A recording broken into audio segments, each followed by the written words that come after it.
Bien, rebonjour à toutes et tous et à tous ceux qui écouteront le replay en différé. Donc, bienvenue dans ce webinaire numéro 2 de notre saison 1, des webinaires 3NC. L'objectif de ces webinaires est de partager entre partenaires l'ensemble des actions des 8 axes, et plus particulièrement des 7 axes qui ont des livrables. Donc, des 7 axes du projet, c'était une demande forte de vous tous, partenaires du projet, de savoir ce que font les autres, puisqu'il est effectivement très important dans un collectif comme le nôtre de pouvoir identifier des synergies, et je ne le redirai jamais assez, ça ne peut pas être de la seule responsabilité de la direction de projet. Nous sommes au courant de beaucoup de choses, mais pas de tout, et les professionnels, c'est vous qui connaissez les sujets, les territoires, vos besoins, et qui pouvez identifier quelles sont les synergies, quels sont les manques, quelles sont les complémentarités que l'on peut imaginer au sein du projet. Donc, pour aujourd'hui, nous allons donc aborder les axes 3 et 4. Et puis, pour pouvoir aller plus loin, je vais partager mon écran. Voilà.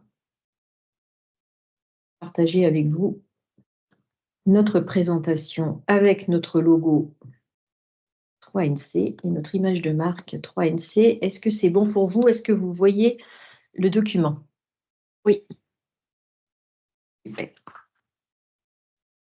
Alors, je me permets de prendre 1 ou 2 minutes pour recadrer le projet dans son ensemble, puisque pour certains d'entre vous, c'est peut-être la première fois que vous entendez parler du projet, puisque l'avantage de ces webinaires, c'est qu'il nous permet d'expliquer les sujets non seulement à nos correspondants habituels chez nos partenaires, mais aussi à certains d'entre vous qui faites partie des partenaires, mais qui connaissaient peut-être le projet d'un petit peu plus loin. Donc, 3NC, Normandie Nucléaire, Nouvelles Compétences, est un projet innovant et partenarial. Donc, c'est un projet subventionné par l'État dans le cadre de France 2030. C'est pour ça que vous voyez les petits logos de France 2030 et de la Caisse des dépôts. C'est donc un projet qui est opéré dans le cadre des dispositifs AMI-CMA, donc Compétences et métiers d'avenir de France 2030. C'est un projet hors norme, puisqu'il regroupe 36 partenaires pour développer l'offre de formation en Normandie, mais pas que. Nous avons le plaisir d'avoir aussi nos collègues de la région Rhône-Alpes, donc principalement en Normandie, on va dire. Développer l'offre de formation principalement en Normandie pour répondre aux besoins de la filière nucléaire et du renouveau du nucléaire en France.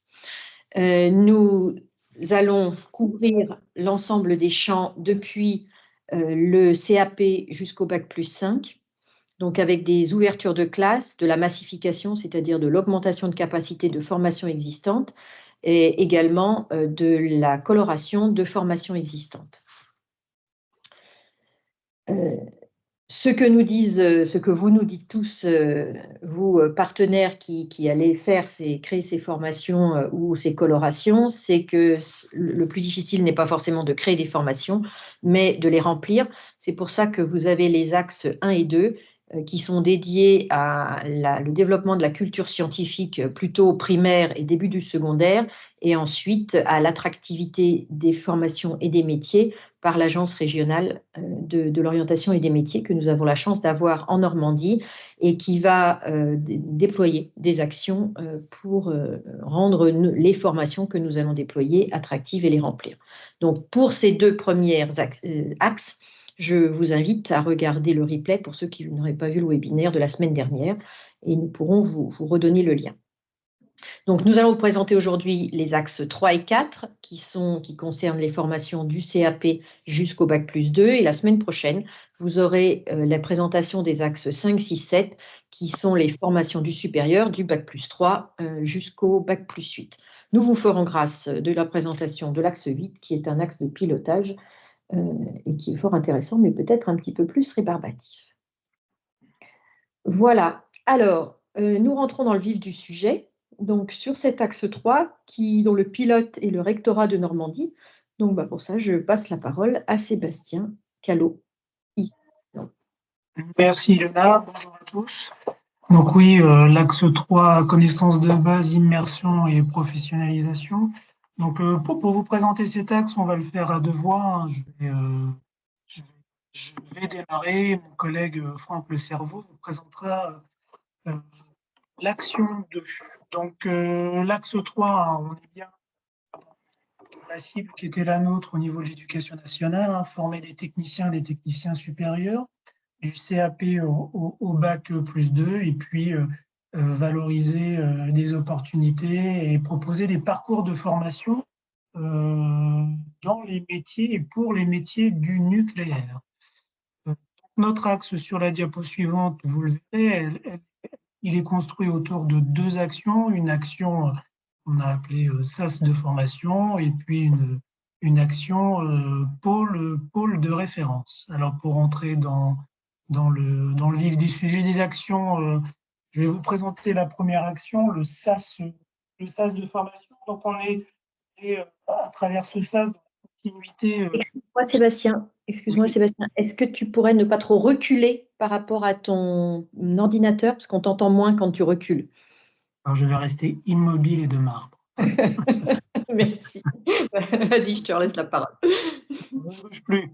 Donc, au travers de cette action, c'était une volonté d'être dans la continuité des axes 1 et 2, et vous, sur les diapos suivantes, lorsqu'on va détailler, bon, ça a été un peu vite, c'est pas grave, lorsqu'on détaille détailler le dispositif SAS de formation et puis proposer, comme vous le voyez, aux usagers les connaissances et les compétences pour pouvoir intégrer dans les meilleures conditions une formation et bien sûr déboucher sur un emploi dans la filière nucléaire notamment. Donc, oui, Ilona, sur la diapo suivante, donc on va rentrer un peu dans le cœur du SAS de formation. Vous le voyez, une première action partenariale. On a pu travailler avec l'Agence régionale de l'orientation et des métiers pour intégrer dans le SAS de formation un premier dispositif, vitrine des métiers. L'objectif, c'est de faire la promotion des prestations déployées par l'agence.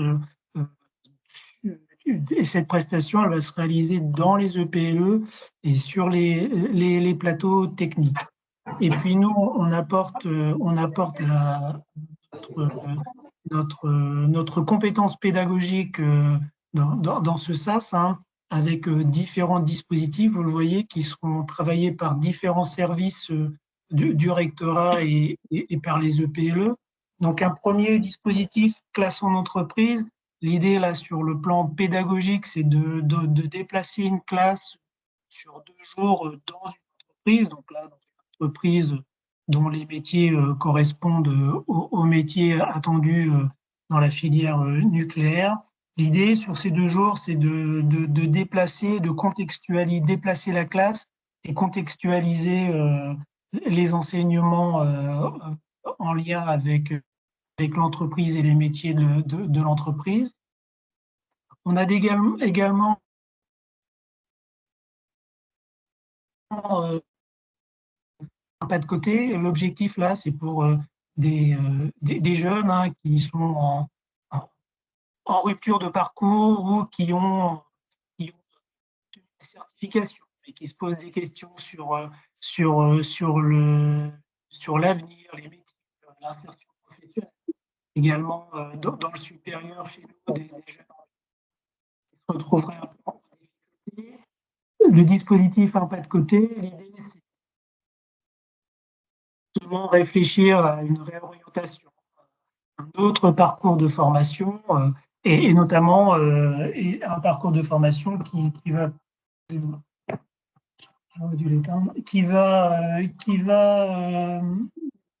amener les jeunes préparer, en tout cas un projet de préparer une formation dans des métiers attendus par la filière nucléaire. Donc, pour accompagner tout cela, une plateforme de formation. L'idée, sur cette plateforme, différents modules de formation, notamment pour s'acculturer au métier du nucléaire et puis pour sécuriser une entrée en formation, sécuriser l'entrée en formation sur le plan pédagogique Et puis, en lien avec cette plateforme de formation à distance, la possibilité d'aller dans les PLE, sur les plateaux techniques, eh bien pour toucher le métier d'un peu plus près. Donc, ça peut être corrélé avec les vitrines métiers où on va présenter les métiers et puis toucher d'un peu plus près les compétences et les gestes professionnels attendus et découvrir de manière plus concrète la formation pour s'y engager. Donc, en résumé, cette action SAS, hein, un travail d'attractivité réalisé par l'agence régionale et un ensemble de dispositifs pédagogiques en complément pour accompagner ce travail d'attractivité et de l'accompagner sur le plan pédagogique pour nous. Je vais maintenant passer la parole à mon collègue Franck Le Cerveau, qui va vous présenter la deuxième action, le pôle de référence, et vous verrez dans la présentation le lien entre le SAS et les pôles de référence, notamment au travers des plateaux techniques. Merci Sébastien. Donc bonjour à tous. Donc cette action 2 dont je vais vous donner quelques éléments de contexte et de compréhension, elle s'incrémente effectivement complètement dans l'action 1 qui vient de vous être présentée par Sébastien. Une action 1 SAS de formation qui va être l'appel d'air en quelque sorte et le pari que nous avons tous à gagner de celui de l'attractivité. Et ces pôles de référence vont s'appuyer, vous le constaterez dans quelques instants, sur un réseau d'établissements qui va permettre de faire bénéficier les jeunes apprenants normands d'une expertise, une expertise sectorielle. J'y reviendrai dans quelques instants. Ça permettra également de développer des colorations dites nucléaires sur un certain nombre de formations. On pourra s'appuyer sur des ressources et des matériels pédagogiques, on y reviendra. Et puis, autour de ces pôles de référence et de ce réseau d'établissements, notre ambition est aussi évidemment de développer une veille technologique qui permettra de faire bénéficier aux élèves normands, aux apprenants normands, de la meilleure formation possible sur différents domaines. Donc, on va tout de suite passer à la slide suivante pour voir justement un tout petit peu ce qui est représenté au travers de ces 5 pôles. Donc, quand on parle de pôles, hein, comme je vous l'ai précisé précédemment, il faut considérer que c'est un réseau d'établissements. Alors, pour définir ces pôles, nous sommes appuyés sur l'étude Elevato qui définissait les besoins sur le chantier des EPR, les besoins en termes de métier, besoin autant en termes de volumétrie, mais aussi dans ce qui nous intéresse en termes de compétences. Et donc, ces 5 pôles sont représentés au travers du petit graphique que vous avez ici, avec donc un pôle qui va plutôt être à destination des métiers du BTP génie civil, un autre pôle qui va permettre de travailler les formations et les compétences au travers des métiers de la réalisation mécanique. On intégrera aussi le domaine de l'électrotechnique, de l'automatisme, de la maintenance, du pilotage et conformément à ce que nous avons pu obtenir comme information à la lecture de ce rapport Elevato que je citais précédemment, on intégrera également dans ce champ des métiers abordés, de ce champ de compétences, les métiers du numérique et de la cybersécurité. Les noms qui sont proches donc, de ces différents pôles dénommés sur le graphique ici correspondent précisément aux lycées, aux EPLE, lycées du réseau de l'éducation nationale, réseau normand, qui vont être embarqués, entre guillemets, dans ce projet dit 3NC. On peut passer au slide suivant, s'il vous plaît, avec un premier état du déploiement de ce réseau d'établissements. Comme on vous l'a dit, parmi ces pôles de référence, L'un d'entre eux est intitulé BTP Génie civil.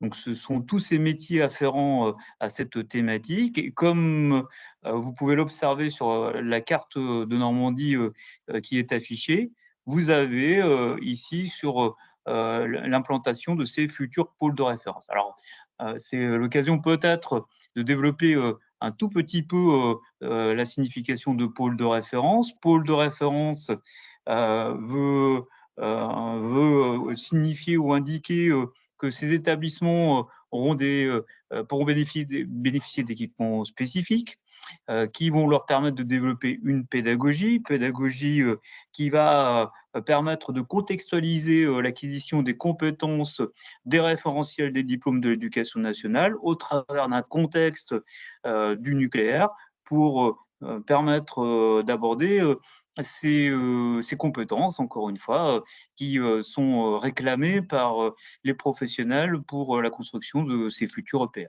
Donc voilà un petit peu l'idée de ces pôles de référence. Après le BTP Génie civil, le slide suivant va vous permettre de découvrir une autre thématique importante également dans ces métiers du nucléaire, avec une implantation large à l'échelle de la Normandie, comme vous pouvez le constater, hein, de Cherbourg jusqu'à Dieppe, des établissements qui ont été repérés pour des critères de expertise initiale, des équipements déjà existants qui pourront être utilisés et upgradés, si vous m'autorisez ce terme, pour pouvoir, encore une fois, répondre aux spécificités attendues et la montée en compétences attendue dans ce contexte singulier du nucléaire. Donc voilà un tout petit peu pour ce champ des métiers de la maintenance et du pilotage.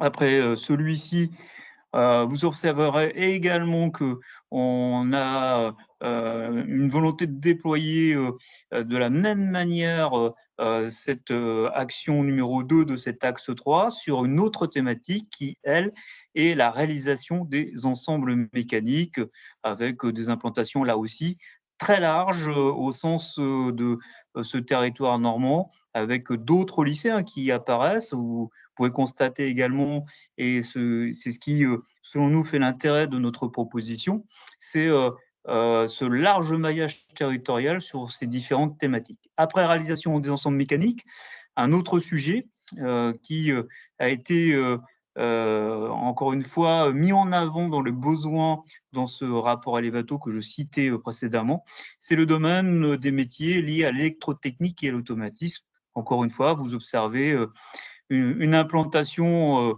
assez large ici dans différents établissements. Et on terminera par un dernier sujet qui mérite aussi donc un intérêt particulier. C'est un sujet qui plus est dans une actualité brûlante, les métiers de la cybersécurité, mais pas que, avec aussi la déclinaison sur l'ensemble des métiers du numérique, avec encore une fois, comme vous pouvez le constater au travers de la vision de cette carte normande, toute une série d'établissements publics de l'éducation nationale qui ont été répertoriés comme pouvant répondre à ces besoins. Voilà un petit peu ce que je pouvais vous dire dans le temps qui nous est imparti sur les pôles de référence, avec cette action numéro 2, qui, encore une fois, hein, s'implémente parfaitement dans la première action qui a été décrite par Sébastien, le SAS de formation. Merci Franck. Donc vous voyez au travers de ces deux actions le projet et le concours de l'éducation nationale au projet 3NC. Et ces deux actions devraient nous permettre de tenir un de nos engagements, hein, de former à l'issue 2028 1000 techniciens dans le cadre du projet 3NC. Merci. Merci beaucoup à tous les deux pour cette présentation. Donc, je vais enchaîner sur l'axe suivant qui est donc l'axe 4. Donc, je vais reprendre la parole puisque je joue le rôle aujourd'hui de coordinatrice de l'axe 4 en attendant qu'un de nos chers partenaires puisse rentrer dans son agenda le fait de prendre le rôle.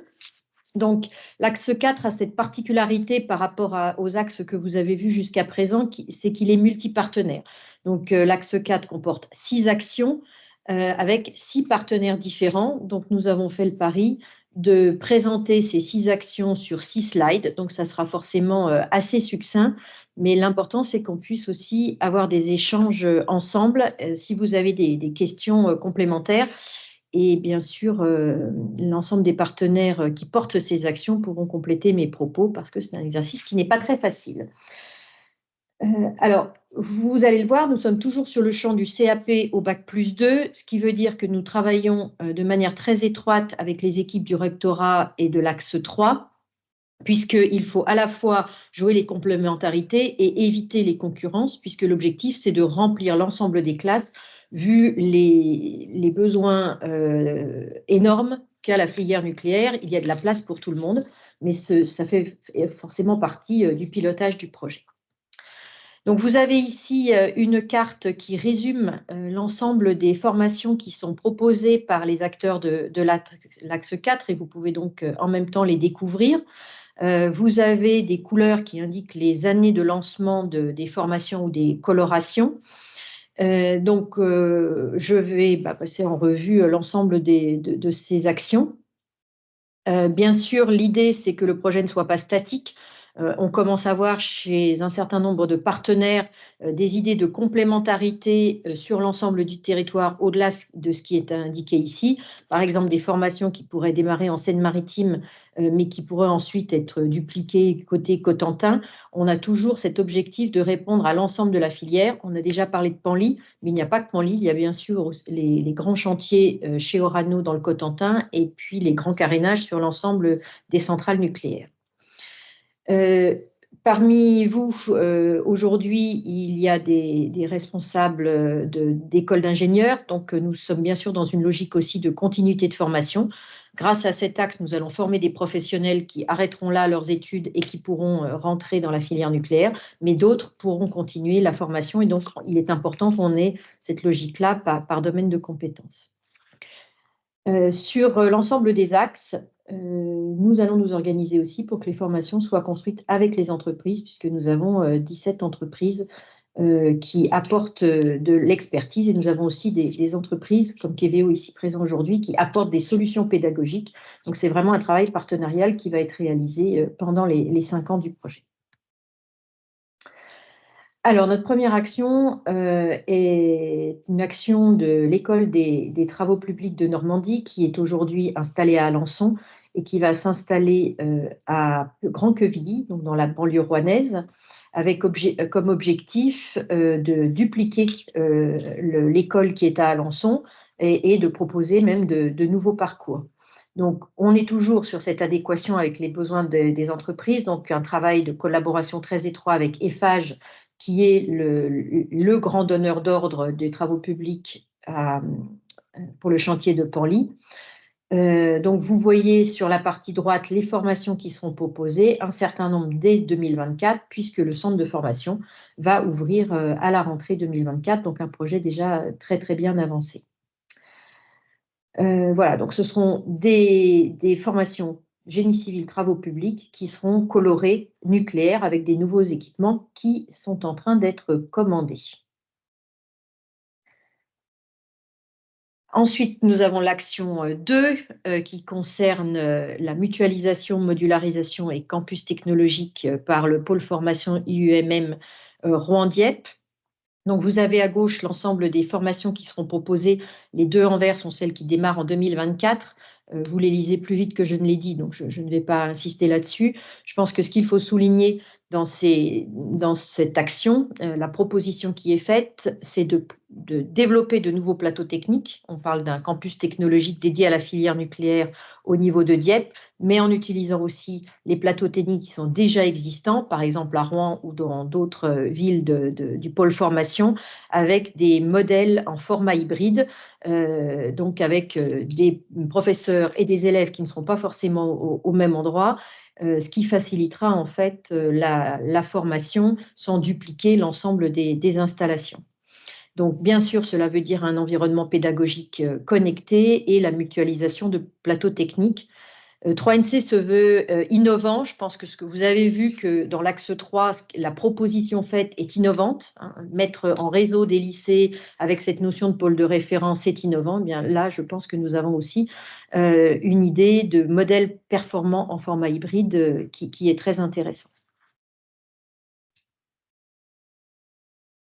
Nous avons une action du Conservatoire national des arts et métiers, donc du CNAM, avec plusieurs actions. Donc, je vais commencer par le DUST 3EA, donc en électricité automatisme, énergie et automatisme, qui va démarrer en septembre de cette année au lycée Pablo Neruda à Dieppe, donc pour un bac+2, qui est une formation assez atypique, qui revient en fait, donc qui est une formation universitaire, un bac+2 d'excellence, pour former du personnel qui va soit intégrer directement l'entreprise, soit qui va pouvoir continuer. Et c'est, si j'ai bien compris ce que m'a expliqué le CNAM, l'idée aussi, c'est d'avoir cette voie qui peut permettre à des jeunes qui ne seraient pas allés en classe prépa de rentrer dans le supérieur et ensuite de rejoindre l'université ou des écoles d'ingénieurs. En 2026, donc un bac+1 qui ouvrira également à Dieppe, et puis une licence pro Cayen qui ouvre cette année en bac+3, et également un diplôme d'ingénieur du CNAM spécialité génie électrique qui ouvre également cette année, et si je ne m'abuse, c'est à Vernon. Une action qui est assez différente des précédentes, mais que personnellement je trouve également très intéressante, c'est donc proposée par l'ISEN, qui est à la fois dans l'axe 4 et à la fois dans l'axe 6 en tant qu'école d'ingénieur. Donc vous aurez la suite de l'histoire la semaine prochaine.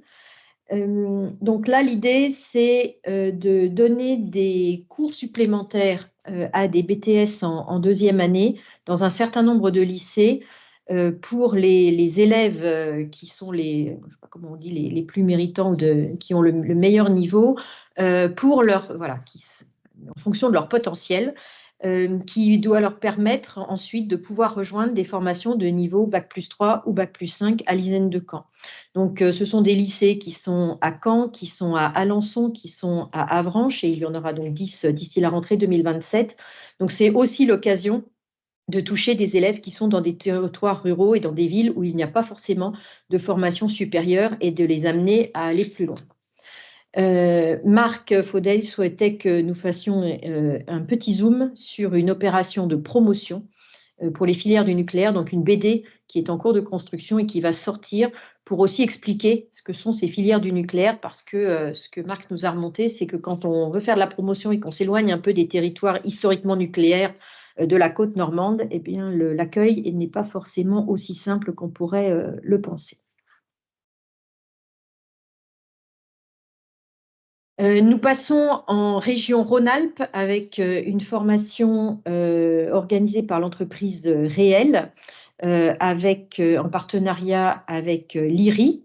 Donc là, on est vraiment ciblé sur des automaticiens. Donc, ce qui est intéressant dans cette action, c'est que l'entreprise, avec l'Institut de formation, sélectionne en commun les jeunes qui vont intégrer la formation d'automaticiens, mais avec un objectif très clair d'être embauchés derrière au sein de l'entreprise. Donc, vous voyez le détail de 18 semaines de formation, répartis entre une partie à l'IRI et une partie à la Réelle Académie, avec des semaines d'alternance. Donc là, ce sont des personnes qui ont déjà un BTS ou qui sont en réorientation, mais qui ont déjà des bases et qui auront donc un diplôme, une certification de niveau bac+3.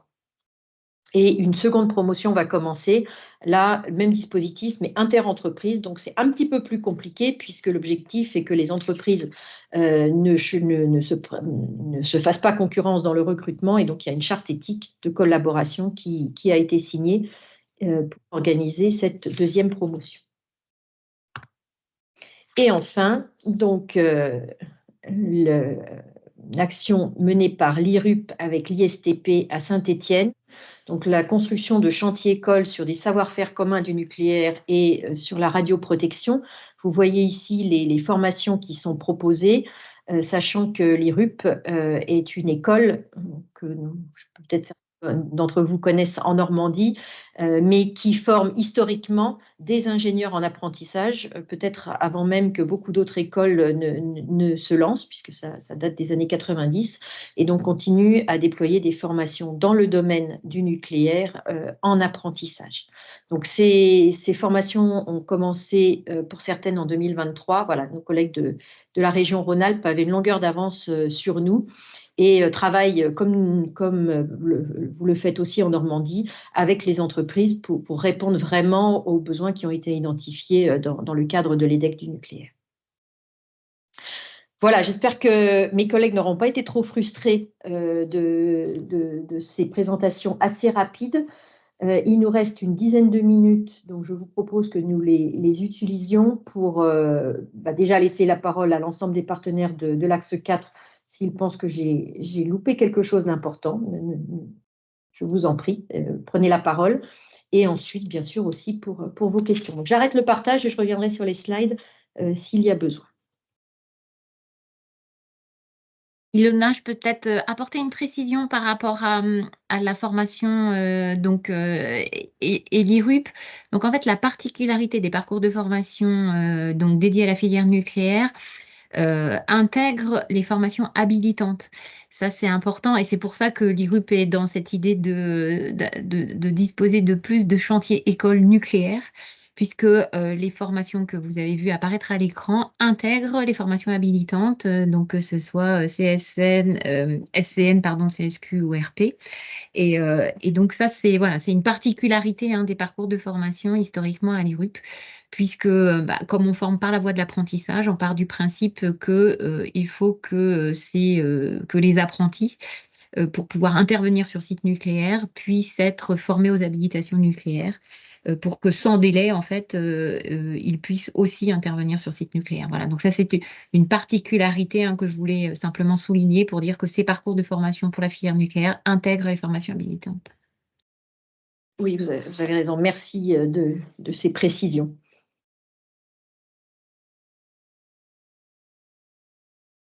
Alors, la parole est à l'auditoire.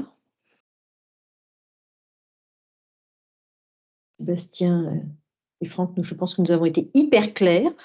Néanmoins, alors n'hésitez pas aussi, encore une fois, François,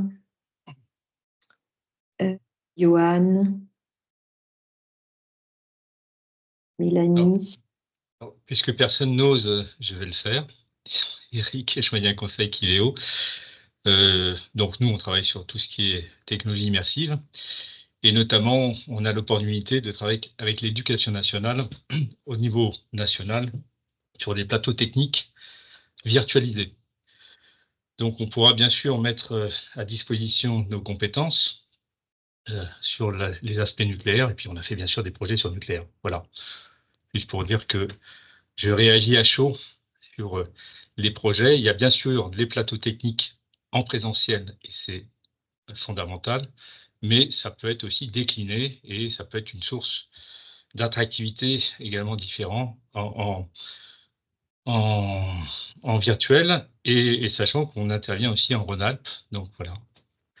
C'est, si j'ai bien compris, Marilène Badour qui est de Rhône-Alpes. Voilà. Absolument, oui. On intervenait, alors pour Acto aussi, sur les métiers, on intervenait auprès de quelqu'un qui vous dit quelque chose, certainement Patrick Martin, des entreprises Martin Bellassou. Tout à fait. Voilà. Voilà, je ne monopolise pas la parole. Je laisse la parole aux autres. Merci Eric de cette précision. Donc comme je l'ai dit en introduction, là je reprends ma casquette de responsable de projet, nous avons 18 porteurs d'action et 18 entreprises dans lesquelles il y a beaucoup de savoir-faire, donc des entreprises de la filière, les grands donneurs d'ordre et d'autres entreprises qui sont réparties sur le territoire, qui se sont donc engagées soit à apporter en numéraire, mais aussi et surtout en expertise ou en matériel, une contribution au projet, et puis des entreprises comme celle d'Eric qui ont une expertise dans le domaine de la formation. Tu l'as dit beaucoup mieux que moi, de la pédagogie immersive, je crois. Voilà, donc nous sommes en train de travailler sur comment faire matcher l'offre et la demande, donc les besoins des porteurs d'action avec l'offre des entreprises. Monsieur Liénard, nous vous écoutons. J'avais juste une petite question. Vous m'entendez? Oui, est-ce que vous pouvez juste vous présenter pour dire de quelle entité vous êtes, s'il vous plaît? Donc, Étienne Liénard, je suis de l'Université de Caen. Donc, on est là sur des axes, normalement, du CAP au Bac+2, bien entendu. Or, dans les formations que vous avez indiquées, par moment, on voit apparaître le terme licence. Donc là, c'est du Bac+3, en fait, c'est ça, j'imagine. Et ce sont des licences qui sont faites dans quel cadre et rattachées à quel établissement universitaire? On peut passer la parole à François Brière. Est-ce que François, tu nous entends? Non seulement je vous entends, mais je vous vois et je vais vous répondre. Précisément, c'est par rapport à la formation du CNAM ou de façon plus générale? Ah, je sais pas, moi j'ai vu ça plusieurs fois sur les transparents. Donc comme c'est passé très vite. Alors moi, je ne sais pas répondre de manière générale, donc je propose de répondre de manière particulière. Donc je sais que François, vous en avez une, donc je te passe la parole. Et ensuite, ceux qui en ont pourront compléter. Je veux bien que vous me reprécisiez la question. Excusez-moi, je vous ai vraiment entendu, mais par rapport au CNAM, de ce que l'on fait, allez-y, je vous laisse peut-être me le redire. Non, je disais simplement que là, on était normalement dans des axes CAP à Bac+2, et puis on voit apparaître des formations à Bac+3, puisqu'il y a des licences dans cet axe-là. Donc, je voulais voir un peu, c'était juste un peu par curiosité, voir à peu près comment ces licences étaient organisées. Alors, au niveau du CNAM, j'imagine que vous n'avez pas besoin d'être attaché à un établissement universitaire. Quand s'il s'agit d'un lycée public, ce qui n'est peut-être pas le cas du coup, forcément, je pense que là, ça doit être attaché à un établissement universitaire. Je veux dire, comment peut-on, enfin, peut-être que des personnes, peut-être qu'Hélène qui est présente pourra peut-être donner plus d'informations, mais je pensais que tout ce qui était Bac+3 était forcément délivré par des universités ou des établissements privés peut-être, ou éventuellement des écoles d'ingénieurs, je crois, mais ce n'est pas très clair en fait. Alors, moi, je vais être très, très incomplet dans ma réponse. Je ne peux que vous parler que de ce que je connais. Donc, le CNAM Normandie est sous l'autorité de l'école d'ingénieurs du CNAM national. Nous, dans la réflexion, on n'a pas commencé comme ça. On n'a pas commencé en disant jusqu'à Bac+2 et puis après, il y a une globalité. Il y a une histoire qui a été parfois un peu complexe dans l'année 2022-23 sur le sujet avec des allers-retours par rapport à l'intégration ou pas de l'ensemble des projets de formation qu'on avait imaginés. Donc en fait, je ne sais pas vous répondre parce qu'on n'a pas eu, on n'a pas commencé nous à répondre à j'ai envie d'appeler comme ça, à la première mouture de l'AMI 3NC. On n'a pas raisonné avec cette grille de lecture. Donc, qu'est-ce qui fait à un moment que le choix a été fait? Je ne suis sans doute pas la bonne personne, pardon, pour vous répondre. De manière générale, il faut qu'on donne un cadre, donc c'est plus facile de dire qu'on a des axes qui vont jusqu'au Bac+2. Néanmoins, effectivement, des partenaires qui ont proposé, dans le cadre de leur action de cet axe-là, des licences, on n'allait pas les mettre dans un autre axe. Donc voilà, c'est pas le projet est globalement structuré comme ça, mais il peut y avoir des petits recouvrements. Hélène, je vois que tu as mis ta caméra. Tu souhaitais intervenir pour… Oui, je peux compléter pour répondre en partie aux réponses d'Étienne. En fait, dans l'axe, les licences qui sont portées bien par les établissements que sont les universités de Caen et de Rouen sont portées dans l'axe 5. Et ici, s'il y a des licences, ce sont uniquement des licences qui sont portées par le CNAM, qui est un établissement qui a la possibilité d'être accrédité pour ce type de formation. Après, il n'y a pas d'autres, à ma connaissance, il n'y a pas d'autres licences ou licences pro portées par des établissements qui, en effet, sinon nécessitent d'être en partenariat avec une université pour pouvoir être accrédités sur ces formations. L'intérêt que je vois, moi, sur justement ces présentations, c'est plutôt justement de pouvoir identifier de manière plus claire un vivier pour les licences pro que nous portons et qui peuvent être pour certains BTS des poursuites d'études, et puis de pouvoir voir justement la coordination que l'on peut faire sur les modules en lien avec le nucléaire qui auront été déjà faits au sein du BTS, et donc ce qui pourra être fait en complément justement dans les licences pro que nous portons. c'est justement si je peux continuer à intervenir aussi, parce qu'à un moment donné, j'ai un peu tiqué sur le discours quand ça concernait des espaces où il n'y avait pas de formation du supérieur dans le nucléaire. Et si je ne m'abuse, j'ai vu apparaître Alençon et Caen. Et, Non, pas et ça a Caen, été. Caen, ouais. Ouais, non, bien sûr, mais dans le discours général, c'est ça qui est apparu, alors qu'en fait, à l'université de Caen, à l'ENSI Caen, on a des formations qui sont très nucléarisées. Et donc, c'est ça qui est un peu. Bah, voilà, alors, je connais pas. Je rectifie, j'ai fait un raccourci sur ma phrase, je pensais à Oui, des villes comme Alençon. oui, d'accord, merci. Merci pour la rectification. Y a-t-il d'autres questions?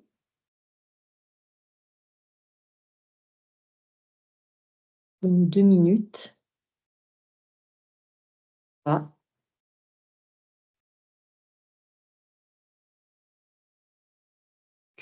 Sinon, est-ce qu'il y a un commentaire? Est-ce que quelqu'un veut rajouter quelque chose pendant que nous sommes là tous ensemble?